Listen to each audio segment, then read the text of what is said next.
Hello everyone, and welcome back to the ASMR channel. Once again, I have to apologize for the TV upstairs that is on. But yeah, I'm going to try to drown it out with reading the script from the video game called Dear Esther. If you're into poetry or just witnessing or playing a game where you just like to look around and enjoy the scenery or enjoy the atmosphere in which the game developers create, I think it's an awesome game. I do have one of my favorite games of all time, but I'm going to be doing something with that probably later on. But this isn't my favorite game at all, but it has some beautiful imagery inside the game itself, and it also has some very pretty poetry. I'm kind of ignorant when it comes to poetry because I don't really read it or don't really understand it, to be quite honest. But I do know, I just know that this poetry is very pretty because I don't know, it just made you kind of emotional when you played the game and listened to it, and I do pretty much understand it. It's not much like poetry, as it is written like a story, but with being very poetic. So, alright, let's get started. I probably will be doing somewhat of an English accent, but God knows where that will go. It'll probably go from English to Scottish to some other accent, unknown, but I'll try my best. Dear Esther, I sometimes feel as if I've given birth to this island. Somewhere between the longitude and latitude, a split opened up, and it beached remotely here. No matter how hard I correlate, it remains a singularity, an alpha point in my life that refuses all hypothesis. I return each time leaving afresh markers that I hope, in the full glare of my hopelessness, will have blossomed into fresh insight in the interim. Dear Esther, the gulls do not land here anymore. I've noticed that this year they seem to have shunned this place. Perhaps it's the depletion of the fishing stock driving them away. Perhaps it's me. When he first landed here, Donnelly wrote that the herds were sickly, and that the shepherds, the lowest of the miserable classes that populate these Hebridean islands. 300 years later, even they have departed. Dear Esther, I have lost track of how long I've been here, and how many visits I have made overall. Certainly, the landmarks are now so familiar to me that I have to remind myself to actually see the forms and shapes in front of me. I could stumble blind across these rocks, the edges of these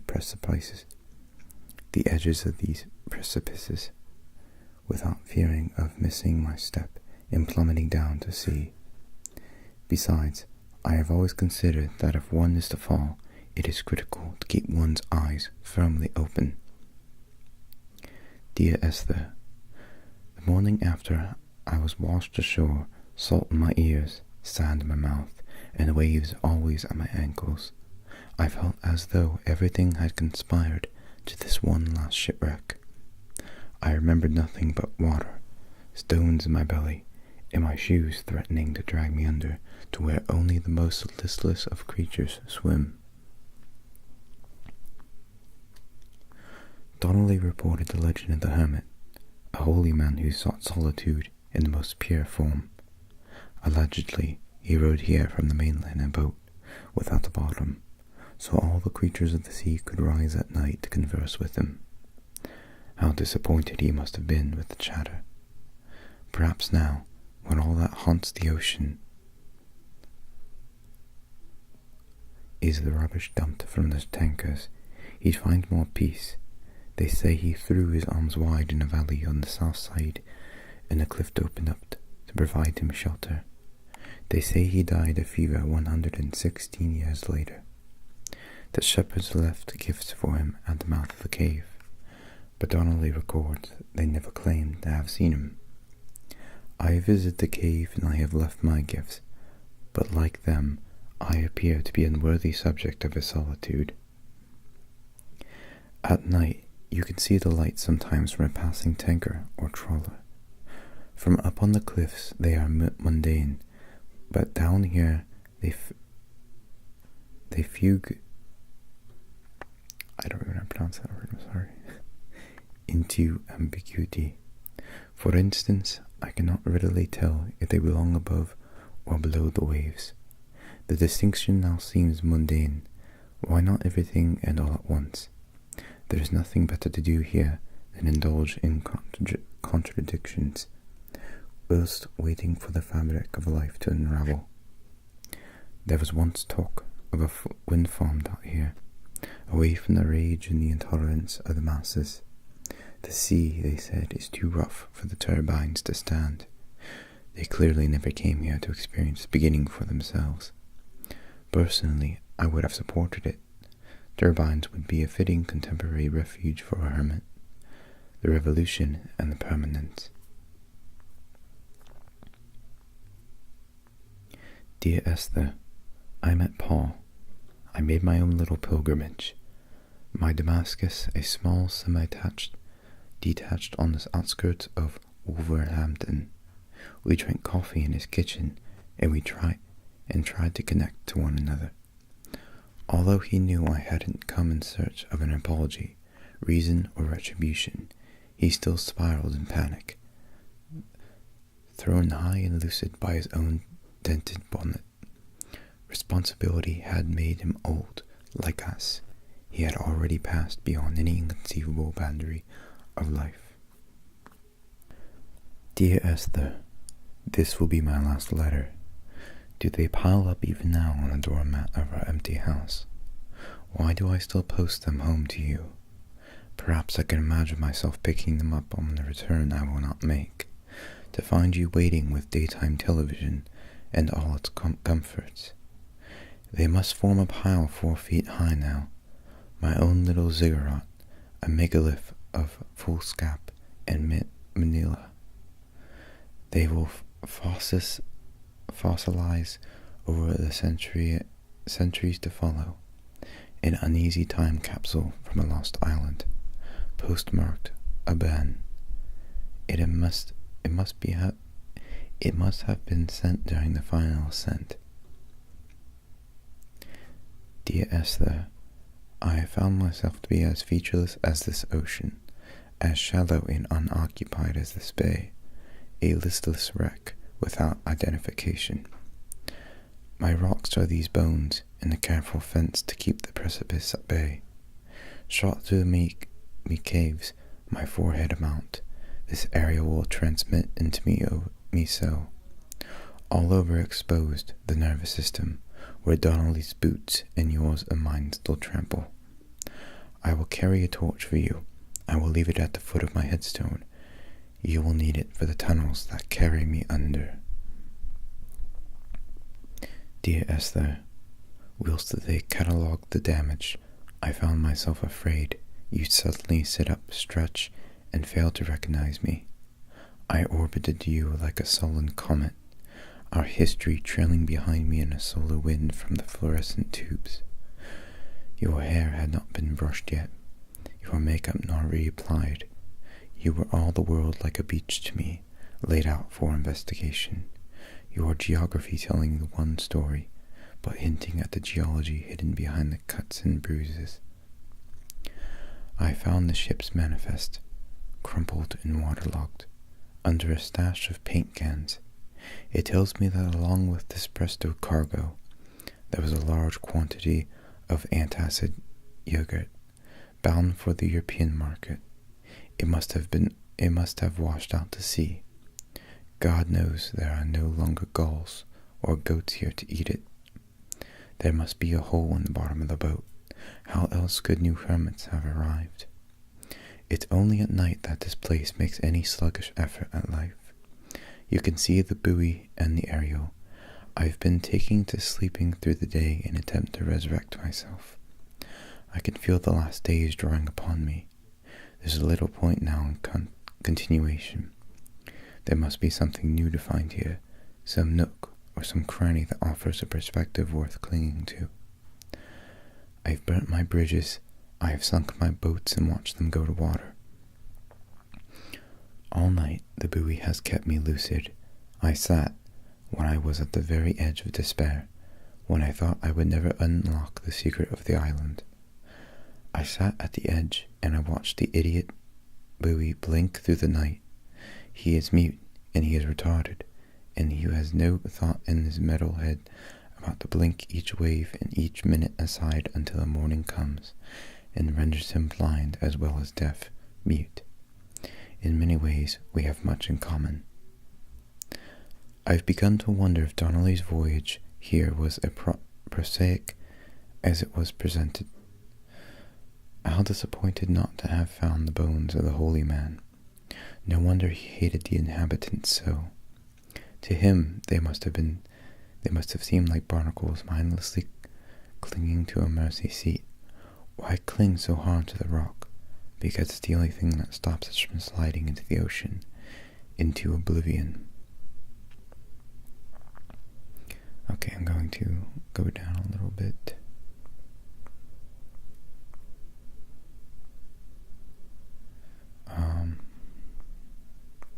Let's see.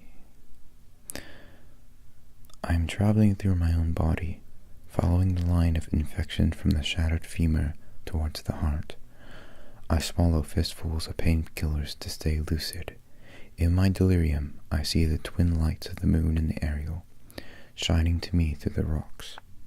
The stones in my stomach will weigh me down and ensure my descent is true and straight. I will break through the fog of these god-forsaken pills and achieve clarity. All my functions are clogged, all my veins are choked. If my leg doesn't rot off before I reach the summit, it will be a miracle. There are 21 connections in the circuit diagram of the anti-lock brakes. There are 21 species of gull inhabiting these islands. It is 21 miles between the Sanford Junction and the turn off for home. All these things will not be a coincidence. Bent back like a nail, like a hangnail, like a drowning man clung onto the wheel, drunk in spirals, washed onto the long lost shore under a moon, as fractured as a shattered wing. We cleave, we are flight and suspended. These wretched painkillers, this form inconstant. I will take flight.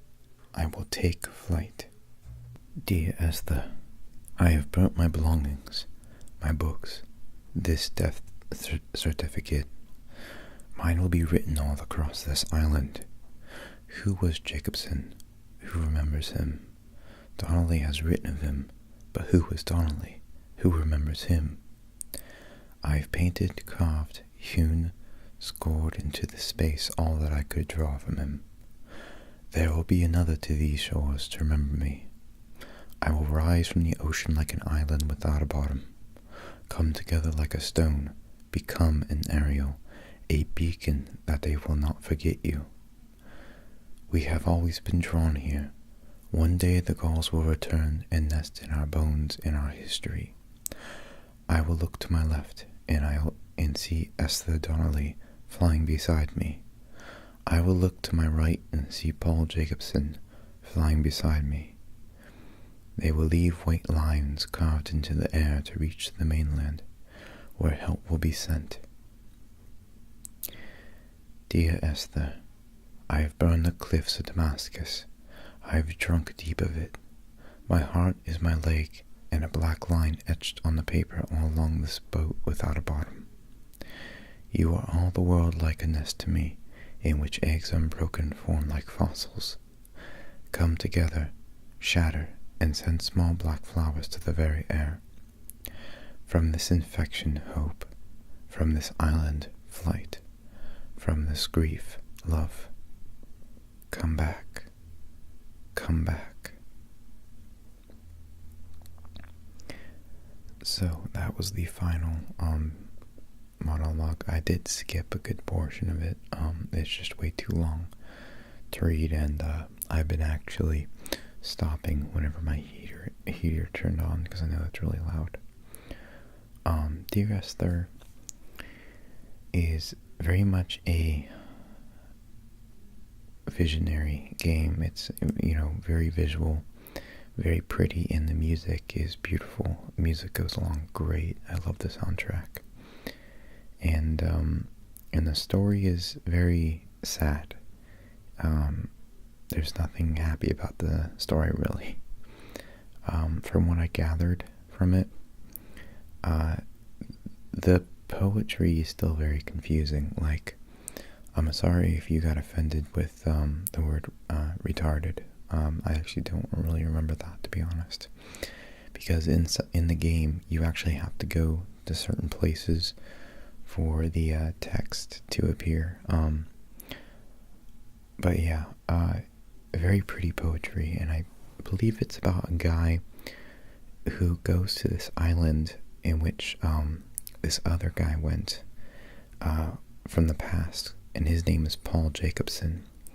Paul Jacobson was I believe, a shepherd, and he lived there for quite a time before dying, and he wrote a book, and in which this guy he read from the library, and because I do think he mentioned he didn't return the book, and